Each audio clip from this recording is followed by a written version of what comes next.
According to the News Literacy Project, confirmation bias is a tendency to search for, interpret, recall information in a way that supports what we already believe. So this provides another hurdle to deciding on who to trust and who not to trust, especially when it comes to media content. Now, we're going to be diving into this essential question: how do people decide who and what to trust, with the essential parts of this chapter that help us to illuminate that idea and eventually get to an answer, a solution. So obviously there is a place and time where we have found ourselves to find it difficult to answer this question, to decide who, in terms of authors or journalists, and even just institutions themselves, media institutions, media companies, channels, and all of the personality types, right, that allow us to be informed and to be entertained, and in a lot of cases, to be misinformed. So we also find ourselves in a place in the media landscape where mistrust or misinformation and posing as someone else is even celebrated in the show Catfish. So how do we make those decisions? Well, decisions that we initially make on who to trust is essentially dependent upon our ability to judge someone's character, their authority, and deciding how much authority we want to give that person, their expertise level, what are their credentials, and then are they authentic? Do they provide an approach that allows us to be drawn into them in an emotional way? So we're going to dive into this question today. I'm Mr. Molina, your professor. So I'm going to be diving into just a couple of information nuggets that help us to try to come to the answer to this question in this chapter. So building trust is obviously difficult to do in relationships, but there are 7 qualities that are discussed in the chapter by an actual book that is cited in the text called Rising Strong by Brene Brown. And Brene puts forward these 7 qualities, and I'd like to use them in approaching media professionals. And should we trust them, especially journalists, news journalists, and the like? So boundaries. This is a quality that we all have innately, right? When we decide who to trust, we have to set boundaries within ourselves and with that other person. We are quick to decide what is okay and what's not okay within that relationship. And they say no when it's needed, especially when something crosses their ethical boundary. And so as we do that ourselves, we can look for that within media journalists, media professionals that are providing essential information, even those that are not journalists, but maybe work for a political or cultural institution, such as a politician or even someone who's working within the capacity of, say, a museum curator or someone that's being interviewed by the media who works for another institution, even a medical doctor, right?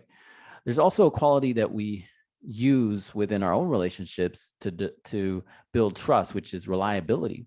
Can that person stick to their word, right? Do they always back themselves up? Do they stick to their promises?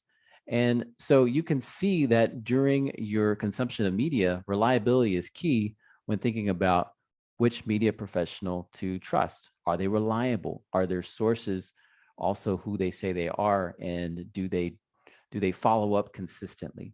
That leads us into accountability, which is directly related to reliability. But accountability exists whenever you see a journalist or a writer back up their references. Even when they make mistakes, they may go back the next day and incorporate that into the next segment to indicate that they were wrong or that the information that they received was not completely accurate, but they're willing to go back and correct that information with the viewer. So that's something also key to look at, not just within our own relationships, but also when we're thinking about who to trust in the media. The vault, right? When I think of this, I think of the trustworthy relationships that can be defined by sharing confident information with others. It reciprocates. So if you share a secret with someone, something that's intimate to you, they reciprocate and then they provide something from their vault. And also, vault is also interesting when you look at the totality of somebody's work. So if the journalist that's out there is willing to share all of their work, or they have a good track record in their vault, then that's also another key sign that you can trust that person. Integrity is self-explanatory, along with non-judgment. Non-judgment is when people ask for help, right? When they don't have all the answers and they're willing to admit that, but they then go to another source or provide that to you as the consumer of that content. Generosity. In trustworthy relationships, it says here that people assume positive intent. They assume that people are doing their best, and they demonstrate a spirit of trust. A spirit of trust is essential, especially if you're consuming content that is informative.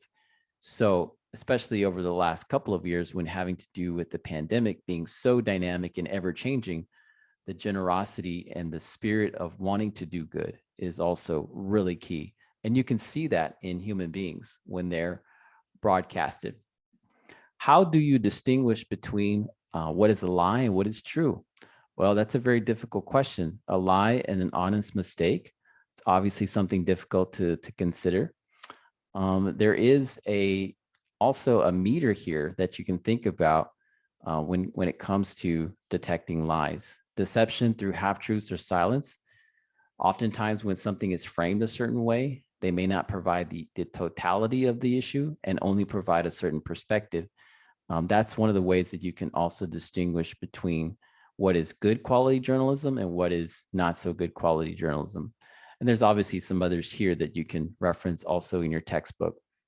So how do we actually spot misinformation, or what is deemed as, and oftentimes a quote, is fake news, right? It's quoted a lot, and sometimes we get tired of the term. But in fact, there's a lot of manipulation of content. So we want to give you some little bit of feedback on how to do that. Consider the source, right? Click away from the story to investigate the site. You can do a lateral read to see if that story appears somewhere else. And if lots of credible organizations are actually following this story, then it most likely is going to be something that is part of the news agenda and is actually true. So read beyond the headline. Think about not just reading the headline, but actually clicking into the story. And that's very difficult to do in the media saturated world because we're so bombarded with so much. And so it's easy to go back to that confirmation bias and only click on stories that we are interested in. But it's important to read beyond just the headline, even if it's something that we're not directly interested in, but we need to know more about it. There's also some other tools here that you can reference in terms of checking the author, their resource, their organization that they work for. Does that organization require someone to be interviewed? And do they have some license or any expertise in that area? Do a quick search for the author. Are they credible? Are they real? Look at their previous work to see what else they've written on that topic. Of course, there's also lots of other ones here, but for the sake of time, we're going to move into the last bit here, which really is the portion of the beginning of this presentation, which is to check your biases. We all have confirmation bias that we enact, and it's innate within an individual to do so, because in this media saturated world, that's our condition, is to pick out the things that we like or that we agree with, or even just, this is all we have time for.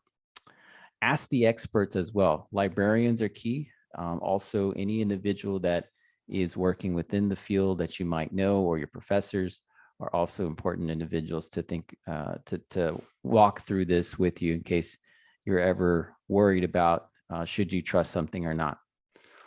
So that's it for me. In essence, there are lots of ways to think about this question.